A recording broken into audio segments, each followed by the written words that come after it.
여러분 안녕하십니까, 아이구루입니다. 오늘은 주치안이라는 개념에 대해서 설명드리도록 하겠습니다. 여러분, 주치안이라는 말을 들어보셨습니까? 못 들어보셨죠? 제가 만든 말이기 때문에 그렇습니다. 저는 말을 많이 만드는데요, 글도 좋아하고 이러기 때문에 단어 같은 거, 이름 이런 거에 대해서 관심이 많습니다. 왜냐하면 글이라고 하는 게 다 단어들로 구성되어 있는데, 글, 문단, 문장, 단어 이렇게 가죠. 단어는 결국 이름 아니겠습니까? 먹는다 라는 동사를 생각해 봅시다. 먹는다는 어떤 그림을, 사진을 찍어서 이 먹는다라는 이름을 붙인 거죠. 동사라고 이름을 붙인 건데, 동사를 쓴 우리말로 음직시라고 합니다. 시라는 것은 이름과 관련된 우리말이죠. 무슨 시, 이름, 그 사람을 가리키는 거지 않습니까? 인물을 가리키는 것이죠. 사람에게 이름을 붙이는 거잖아요. 먹는다는 먹는 행위에 대한 이름인 겁니다. 언어라는 것은 이름이다. 그래서 주치안이라는 이름을 만들었습니다. 주치의라는 말은 아시죠? 한자는 압축과 풀기가 자유롭죠. 주로 치료해주는 의사, 이렇게 이해하면 되겠죠. 주치의. 그 의사한테 자꾸 가요. 애기들이 감기 걸리면 그 병원에 갑니다. 이 의사에게 약을 타면 잘 낫더라 라는 게 있죠. 궁합이 맞는 의사가 있지 않습니까? 주로 치료하는 의사니까 주치의라고 할 수 있겠죠. 안경도 주치안이 필요합니다. 주로 치료하는 안경사, 내 주치하는 어디 안경원의 그 안경사다. 왜 주치안이 필요할까요? 주치의도 그 아이의 내력, 그 아이의 특성, 이런 걸 생각해야 되지 않습니까? 예를 들어서 제 자녀 중에 아들내미가 폐렴이 한번 걸려가지고 폐 사진을 찍으면 하얗게 나오고 막 이랬습니다. 그런 내용을 설명드렸는데, 워낙 치료하는 환자들이 많으니까 잘 몰라요. 그래서 컹컹 소리가 나면 엑스레이를 찍어보자고 선생님이 그러셨습니다. 와이프가 그렇게 말하니까, 아 맞다, 그런 것 같다 라고 하면서 엑스레이를 찍어보고,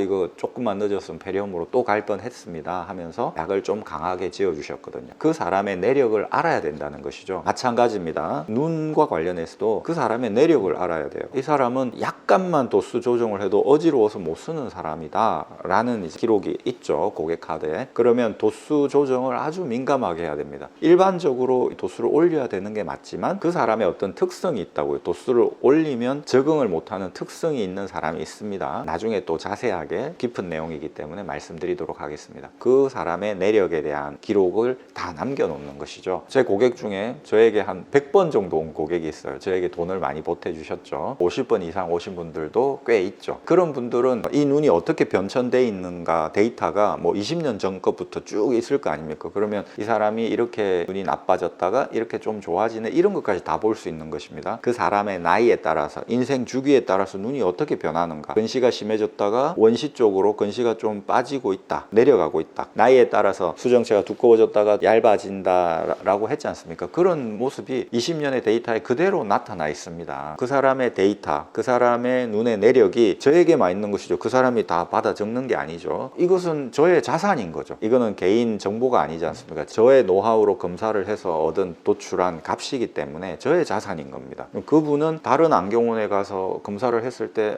문제가 되는 것이죠. 왜냐하면 그 내력이 없기 때문에 실수가 나오는 것이죠. 그런 시행착오를 다 거치고 다시 렌즈를 해주는 이런 과정들이 다 역사에 녹아서 이런 내력이, 이 사람의 눈의 특성에 대한 기록이 저에게 있는 것이지 않습니까? 그래서 저는 이 값을 좀 달라라고 하면 주지 않습니다. 고객님에게 주지 않습니다. 그래서 실망하시고 떠나가시는 분도 있지만 어쩔 수 없는 거죠. 사람마다 자기 스타일이 있는 거죠. 그렇지만 저는 그 고객에게 있어서 주치안인 것이죠. 여러분도 안경사를 선택할 때 이 안경사가 정말 맛집의 셰프 같은, 맛집 요리사 같은 안경사인가, 이 안경원이 맛집 안경원인가 라는 판단을 면밀하게 하셔야 되고, 발품을 좀 파셔야 되겠죠. 그런 다음에 이 사람이 요즘 말로 찐이다 라는 판단이 내리시면은 꾸준하게 그 사람에게 안경을 맞추셔야 됩니다. 그 내력 관리를 해달라고 부탁을 해야 되는 것이죠. 주치안으로 그 사람을 내 마음속으로 임명을 해야 되는 것이죠. 정해야 되는 것이죠. 여러분, 오늘 주치안이라는 제가 새로 만든 이름, 그 개념에 대해서 설명드렸습니다. 감사합니다. 아이구루였습니다. 구독, 좋아요 눌러주신 점에 대해서 감사드립니다. 감사합니다.